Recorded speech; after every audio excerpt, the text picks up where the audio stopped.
Hello guys, how are you? Hope you are doing well. Welcome to my YouTube channel. जैसा कि आपको पता है कि लास्ट टाइम हमने सीरीज़ की है जो जुपिटर के ऊपर थी, उसके ट्रांजिट के ऊपर थी। अब इसके अलावा एक और बड़ा ट्रांजिट होने जा रहा है और वो ट्रांजिट है राहु और केतु का। ठीक जुपिटर के ट्रांजिट के 2 से 3 दिन बाद राहु और केतु भी अपनी प्लेसेस चेंज कर रहे हैं और नेक्स्ट हाउसेज में इनका ट्रांजिट हो रहा है।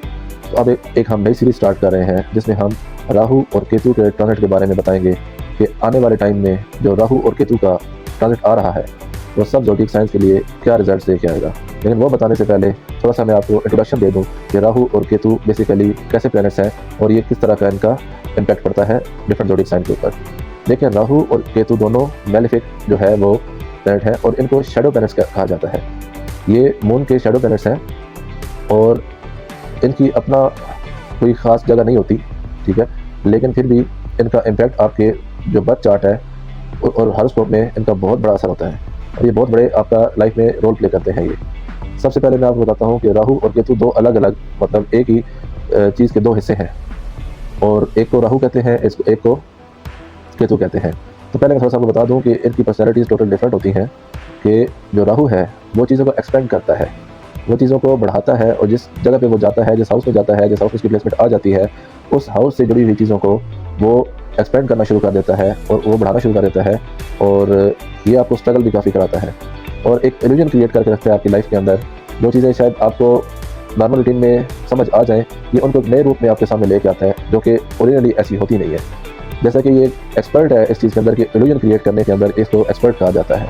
और जितने भी दुनिया में अभी आप जो चीज़ें देख रहे हैं, टेक्नोलॉजी है, जिस तरह की भी सिस्टम चल रहा है, लोगों का बिहेवियर, लोगों का एक दूसरे के साथ चलने का तरीका, लोगों के एक दूसरे उठने बैठने का और बात करने का तरीका और एक दूसरे को डील करने का तरीका, इसमें आज के ज़माने के अंदर राहु जो इसका इम्पैक्ट पड़ रहा है 90%। राहु और केतु का इम्पैक्ट बहुत ज़्यादा है आज के ज़माने में। टेक्नोलॉजी जितनी भी है वो राहु से रिलेटेड है। वो कहते हैं, एस्ट्रोलॉजी के अंदर एक टर्म है कि जितनी भी टेक्नोलॉजी है वो इन्वेंट हो रही है बिकॉज ऑफ राहु। इसका इम्पैक्ट पड़ता है जिसकी वजह से टेक्नोलॉजी नई से नई डेवलप होती चली जाती है। अब डेफिनेटली जैसा मैंने आपको बताया कि शेडो प्लैनेट्स हैं, इनका कोई ऐसा खास अपना तो हाउस होता नहीं है, कोई जगह होती नहीं है, लेकिन फिर भी किसी ऐसी जगह पे जहाँ पे इनको ये कंफर्टेबल महसूस करते हैं, तो राहु का वो जगह है एक्वेरियस। एक्वेरियस एक ऐसा साइन है जो डिज़ायर का साइन कहा जाता है और राहु भी एक डिज़ायर है। राहु एक इल्यूजन है, राहु एक डिज़ायर है। राहु जो है एक चीज़ों को एक्सपेंड करने का एक जो है वो ज़रिया है। तो 11th हाउस भी इससे, इसकी जो क्वालिटीज़ हैं इससे मिलती जुलती हैं। तो अगर राहु को कहीं पे थोड़ा बहुत रिलीफ मिलता है किसी हाउस के अंदर, वो खुश रहता है और वो वहाँ पे, वैसे तो ये जिस हाउस में जाएंगे, जिस प्लेनेट के साथ बैठेंगे, ये उस पर अपना असर डाल देंगे। राहु के बारे में कहा जाता है, राहु केतु के बारे में, कि जिस हाउस में जाते हैं कि उसके जो ट्रेड्स होते हैं ये उसको पूरी तरह से ऑब्जर्व कर लेते हैं और पूरी तरह से उसको अपने कंट्रोल में ला के अपनी चीज़ अपने हिसाब से उनको फिर रन करना शुरू कर देते हैं।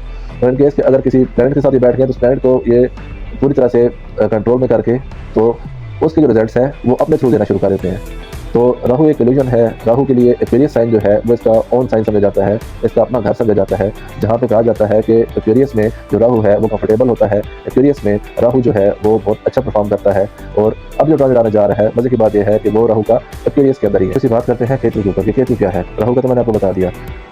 अच्छा, जैसा राहु है इस पर टोटली अपोजिट आप इसको बना लें केतु को। केतु डिटैचमेंट है, केतु लिबरेशन है, केतु स्पिरिचुअलिटी है। जैसे राहु आपको मटीरियल वर्ल्ड की तरफ खींचता है, जो केतु है ये आपको चीज़ों से डिटैच करता है। दुनिया की जिन जिन चीज़ों के साथ आपका दिल लग जाएगा और केतु के अंडर वो चीज़ें आ गई हैं, उस हाउस में केतु चला गया है, तो सबसे पहले आती है केतु वो काम करेगा, केतु आपको उस चीज़ से दूर कर देगा। वो इस तरह का सिनेरियो क्रिएट करेगा कि आपको ऑटोमेटिकली समझ नहीं आएगी कि कब आप उस चीज़ से दूर हो गए हैं। दूसरा, केतु स्पिरिचुअलिटी के लिए भी है कि आपको ये एक हायर पर्पज़ के बारे में सोचने के लिए फोर्स करता है। और केतु का जो है वजूद वो इस तरह का भी है कि इन केस के राहु आपको सक्सेस देता है मटीरियल वर्ल्ड के अंदर, लेकिन जितनी जल्दी से वो देता है उससे डबल जल्दी से वो आपकी चीज़ों को ख़राब भी कर देता है। वो सक्सेस आपकी हो सकता है और फिर उससे डबल तेज़ी से वो चली भी जाए।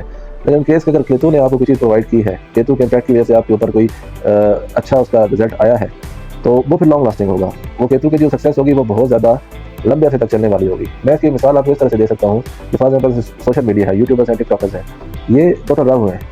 ये राहु के हिसाब से, मतलब जैसे राहु सक्सेस देता है ना, इस तरह से एक दिन एक बंदे की रील निकलेगी, वीडियो निकलेगी और वो फेमस हो जाएगा और कुछ टाइम के बाद किसी को पता ही नहीं होगा कि वो यूट्यूबर कौन था, वो टिकटॉकर कौन था। और केतु का ये है कि एक हार्ड वर्क होता है। फॉर एग्जाम्पल मैं मीडिया से एक और एग्जाम्पल ले लेता हूँ। जैसे फिल्म स्टार्स हैं, फिल्म स्टार्स के पीछे एक 10, 15, 20 साल का एफर्ट होता है और उसके बाद वो लेगेसी क्रिएट करते हैं और उसके बाद अगर इवन मूवीज बहुत कम भी कर रहे हैं उनका नाम चलता रहता है, क्योंकि ये सक्सेस जो होती है वो केतु की दी हुई है। इन केस अगर राहु की दी होती तो ये एक रात में आके 2 रातों में चली जाती, लेकिन ये क्योंकि केतु की दी हुई सक्सेस है तो ये लंबे अरसे तक चलती है। इसी तरह केतु का कोई भी चीज़ है, बेसिकली तो केतु का काम यही है कि वो आपकी चीज़ से डिटैच करे और मटीरियल वर्ल्ड जितना भी है उससे आपको बताए कि इसकी ये मैटर नहीं करता। केतु का यही काम है कि वो आपको उन चीज़ों में इंक्लाइन करेगा जो मटीरियल वर्ल्ड से जुड़ी हुई नहीं होंगी, वो आपको स्पिरिचुअल लेवल पे ग्रो करने के लिए फोर्स करेगा। राहु जो है वो उसका टोटल अपोजिट है, वो इल्यूजन है, वो आपको मटीरियल वर्ल्ड की तरफ धकेलता है और वहाँ पे आपको पुश करके वो आपसे उल्टे सीधे काम करवाता है। जितने भी लोग आज उल्टे सीधे काम कर रहे हैं उनके ऊपर राहु का बहुत बड़ा इम्पैक्ट होता है। कहीं ना कहीं उनके बर्थ चार्ट के अंदर राहु उनको कंट्रोल कर रहा है और उनको डोमिनेट कर रहा है, जिसकी वजह से वो उनकी ये कंडीशन है। और केतु का जो है वो इसका टोटल अपोजिट होता है। केतु जो है ये एक जो आप यूँ समझ लें कि डेथ का भी रीज़न बनता है कि ये बेसिकली ये चीज़ों को ख़त्म करने के लिए है, तो जिसमें भी लाइफ भी आ जाती है तो जिस चीज़ के पीछे भी ये पड़ेगा ये उसको आहिस्ता आहिस्ता करते करते ये ख़त्म कर देगा। केतु जो है वो चीज़ों को फिनिश कर देता है, बिल्कुल ख़त्म कर देता है उन चीज़ों को। राहु जो है वो ऐसी चीज़ है उसकी भूख कभी मिटती नहीं है। राहु को अगर आप 10 गाड़ियाँ दे देंगे तो वो कहेगा 10 और चाहिए, आप उसको 20 घर दे देंगे तो वो कहेगा 20 घर और चाहिए, उसकी भूख बढ़ती चली जाती है। लेकिन केतु का सिलसिला वो तरह का है, ये ज़्यादा फील नहीं करता। केतु जिस बंदे पे भी केतु का असर ज़्यादा होगा ना, आप देखेंगे कि केतु जो है वो केतु वाला बंदा वो मटीरियल वर्ल्ड की चीज़ों के साथ इतना अटैचमेंट उसकी नहीं होगी। अब थोड़ी सी बात करते हैं कि राहु केतु जब इस पोजीशन में आते हैं जो उनका ट्रांजिट होने जा रहा है तो किस तरह के ये ओवरऑल वर्ल्ड के ऊपर इम्पैक्ट डालते हैं। पहले हम आपको ये बताएंगे, उसके बाद हम आपको ज़ोडिएक और जो है साइन के नंबर वाइज वो बताएंगे। तो पहले हम स्टार्ट करते हैं। तो ये जो पोजीशन है राहु और केतु की, इसमें कहा जाता है ये अपनी कंफर्टेबल जो है वो कंडीशन में आ जाते हैं। और जैसे कि मैंने आपको बताया कि जो राहु है वो टेक्नोलॉजी का रीज़न हो सकता है, वो वार का रीज़न हो सकता है, वो डिफरेंट चीज़ों को इम्पैक्ट डाल रहा होता है। केतु जो है लिबरेशन का है, उसका डिटैचमेंट का है, स्पिरिचुअलिटी का है। तो जब भी ये इस कंडीशन में आते हैं तो आपको एक चीज़ देखने को मिलेगी कि टेक्नोलॉजी जो है बहुत तेज़ी से डेवलप होगी इस आने वाले 1.5 साल के अंदर। आप देखेंगे क्योंकि इनका ट्रांजिट होता है वो 18 साल का ही होता है, 18 मंथ का होता है। तो 18 मंथ के अंदर ये अपना ट्रांजिट चेंज करते हैं, उनकी दशा भी इसी तरह से 18 साल की होती है। तो क्या होगा कि यहाँ पे टेक्नोलॉजी काफ़ी डेवलप होगी। और दूसरी एक चीज़ आपको देखने को मिलेगी कि जो टेंशन है कंट्रीज़ के दरमियान वो इंक्रीज़ होगी और उसकी वजह से इवन कंट्रीज़ की आपस में भी टेंशन इंक्रीज़ होगी और कंट्रीज़ के अंदर भी काफ़ी रिबेलियस लोग जो हैं वो खड़े होंगे जो उनका सेटअप होगा उसके अगेंस्ट। क्योंकि ये कि जिसके अंदर ये लोगों को इस तरफ उकसाते हैं कि वो जो ट्रेडिशनल नॉर्म्स होते हैं उनको वो चेंज करवाना चाह रहे होते हैं। अभी मैं आपको थोड़ा सा एग्जाम्पल के तौर पर बता दूँ कि लास्ट टाइम जब राहु केतु इस पोजीशन में आए थे तो हमने देखा था कि टेक्नोलॉजी के अंदर हमको यूट्यूब और फेसबुक और ट्विटर देखने को मिले थे। और बाद में जब ये ट्रांजिट हुआ उसके अंदर ये डेवलप हुई चीज़ें और इन्होंने किस तरह से पूरे वर्ल्ड को अपने कंट्रोल में कर लिया और आज तक एक इनका क्या इम्पैक्ट है ये हम सब जानते हैं। तो राहु और केतु की जब इन्वेंशन आती हैं वो इस तरह की इन्वेंशन आती हैं और टेक्नोलॉजी के अंदर जैसे फॉर एग्जाम्पल आप यूँ समझ लें कि इवन जो जहाँ पे वेपन टेक्नोलॉजी है उसके अंदर भी बड़ी डेवलपमेंट होने जा रही है। अभी आपको इस 1.5 साल के अंदर आगे बहुत ज़बरदस्त किस्म की जो है उसके अंदर चेंजेस देखने को मिलेंगी कि जो वेपन टेक्नोलॉजी है वो भी काफ़ी इंक्रीज़ कर जाएगी और बहुत लीथल हो जाएगी। और उसमें भी क्योंकि राहु का एक इम्पैक्ट ऐसा है, ये जगह ऐसी है, वो इस चीज़ पे पूरी तरह से करके इम्पैक्ट डालेगा और लोगों का माइंड इसी तरफ ही जाएगा। यहाँ पे आप एक चीज़ और देखेंगे कि लोगों के अंदर की जो भीड़ होगी वो बढ़ जाएगी, जो डिज़ायर्स होंगी वो बढ़ जाएंगी। क्योंकि राहु अपने उस पोजीशन में आ रहा है जहाँ पे वो बहुत कंफर्टेबल है और इजीली खेल सकता है। इससे पहले राहु जिस हाउस में था वहाँ पे थोड़ा तंग था वो हाउस, क्योंकि वहाँ पे राहु अपनी मर्जी की चीज़ें नहीं कर पा रहा था, वो हाउस था ही नहीं इस तरह का। लेकिन अभी जब एक्वेरियस में राहु का ट्रांजिट हो रहा है तो ये तो हाउस ही डिज़ायर्स का है, ये तो हाउस ही जो है लिबरेशन का है, ये तो हाउस ही उन चीज़ों का है जिनमें चीज़ एक्सपेंड करती हैं। तो यहाँ पे राहु अपनी पूरी मर्जी से चीज़ों को लेकर चलेगा और देखेंगे ग्रिड बहुत ज़्यादा बढ़ जाएगी, लोग अपने मकसद को पूरा करने के लिए किसी भी हद तक जाएंगे। और ये सिर्फ आप नेशनल लेवल तक ना देखें, इसको इंटरनेशनल लेवल तक देखें कि कंट्रीज़ भी एक दूसरे के साथ अपने पर्पस को फुलफिल करने के लिए कहीं किसी भी हद तक जा सकती हैं। और इससे जो है आप यूँ समझ लें कि एक नया किस्म का केओस जो है वो क्रिएट होगा। लेकिन जब भी कोई चीज़ निकल के आती है वो केओस में से ही निकल के आती है। जैसे लास्ट टाइम हमने, जैसे मैं बता रहा हूँ आपके कि ये यूट्यूब, ट्विटर और फेसबुक वगैरह ये इंट्रोड्यूस हुई थी जब ये इसी कंडीशन में थे राहु और केतु। तो राहु केतु दोनों का इम्पैक्ट इस तरह का पड़ता है कि राहु एक जो है चीज़ जहाँ बैठता है उस जगह को एक्सपेंड कर देता है और चीज़ों को एक्सपेंड कर देता है, और केतु का मकसद ये होता है कि वो आपको डिटैच करे चीज़ों से। ये दोनों बिल्कुल अपोजिट है। अब फिर राहु और केतु का ये जो ट्रांजिट होता है इसके अंदर आप ये देखेंगे कि लोग जो है, जो लास्ट टाइम आपने जिन लोगों को देखा कि वो बहुत ज़्यादा फेमस हो चुके थे और रातों रात वो स्टार बन गए थे, वो सब चेंज होने जा रहा है यहाँ पे हर चीज़। अभी यहाँ पे टोटल न्यू चीज़ें आएंगी। राहु और केतु हर चीज़ को बिल्कुल चेंज कर देंगे यहाँ पे आके। क्योंकि लास्ट ईयर आपने देखा होगा कि लास्ट जो 1.5 साल था उसके अंदर एक रात के अंदर लोग बहुत ज़्यादा स्टार बनते रहे, किसी की रील वायरल हो गई या कुछ इस तरह से होगा। अब आने वाले 1.5 साल के अंदर ऐसा नहीं होगा। वो क्योंकि एक सिचुएशन ऐसी थी वहाँ पे जो स्टार सिस्टम की एक सिस्टम इस तरह का था कि वो ऑटोमेटिकली वो सिनेरियो क्रिएट हो जाता था। अभी क्या होगा कि आहिस्ता आहिस्ता वो लोग जो कि, मैं सोशल मीडिया की बात कर रहा हूँ, सोशल मीडिया पे प्रोडक्टिव कुछ नहीं कर रहे, वो आस्ते आस्ते वैनिश होना शुरू हो जाएंगे, उनकी पॉपुलरिटी में कमी आना शुरू हो जाएगी। क्योंकि ये जो राहु और केतु की इन्वेशन है ना, ये बड़ी डिफरेंट किस्म की होती है। आप खुद देखेंगे कि 18 मई आप याद रखिए, और जब इसका ट्रांजिट खत्म होगा 6 दिसंबर को नेक्स्ट ईयर, तो इन 18 मंथ के अंदर आप खुद देख लीजिएगा कि कितना डिफरेंस आ गया पूरे वर्ल्ड के अंदर। हालांकि टोटल 18 मंथ का एक पीरियड है, लेकिन ये दोनों अपनी फुल स्ट्रेंथ में यहाँ पे आके काम करते हैं और सबसे ज़्यादा कंफर्टेबल इस कंडीशन में होते हैं। और आप देखेंगे कि ये टोटल सिनारियो बदल देंगे, चाहे वो सोशल मीडिया हो, चाहे वो किसी भी तरह की टेक्नोलॉजी से जुड़ी चीज़ें हो, उसके अंदर इन्वेंशन, उसके अंदर म्यूटेशन, डिफरेंट टाइप की वहाँ पे आपको चीज़ों को देखने को मिलेगी।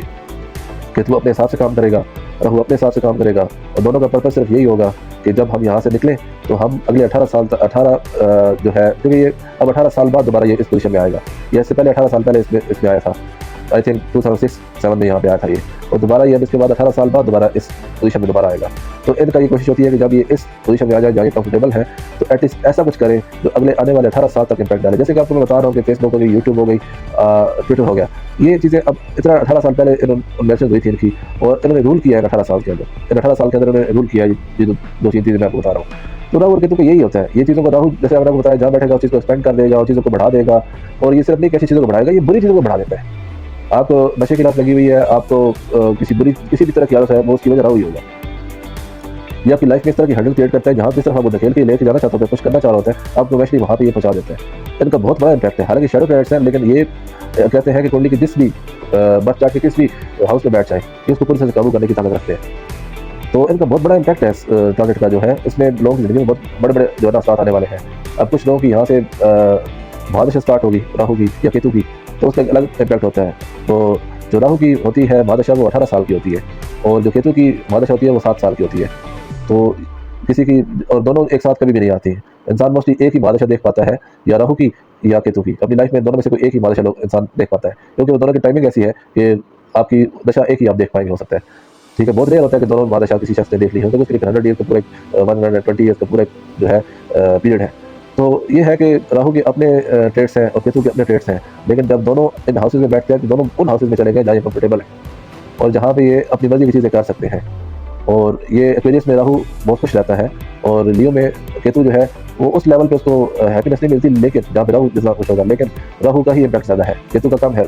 केतु का लॉन्ग लास्टिंग है, डीप है, लेकिन कम है, लेकिन राहु का बहुत ज़्यादा है। अब ये समझ लें कि इंसान की लाइफ को 70% जो है वो राहु कंट्रोल कर रहा है और 30% जो है वो केतु कंट्रोल कर रहा है। तो अब आने वाले टाइम के अंदर हम आपको ज़ोडिक साइन वाइज बताएंगे कि जो है एरीज, टॉरस और पाइसेस तक हम इस तरह से आपको बताएंगे। तो उसके लिए आप हमारे आने वाली वीडियो जरूर देखिएगा। ये इंट्रोडक्शन था, इसमें मैंने थोड़ा सा राहु और केतु के बारे में बताना था। Thank you.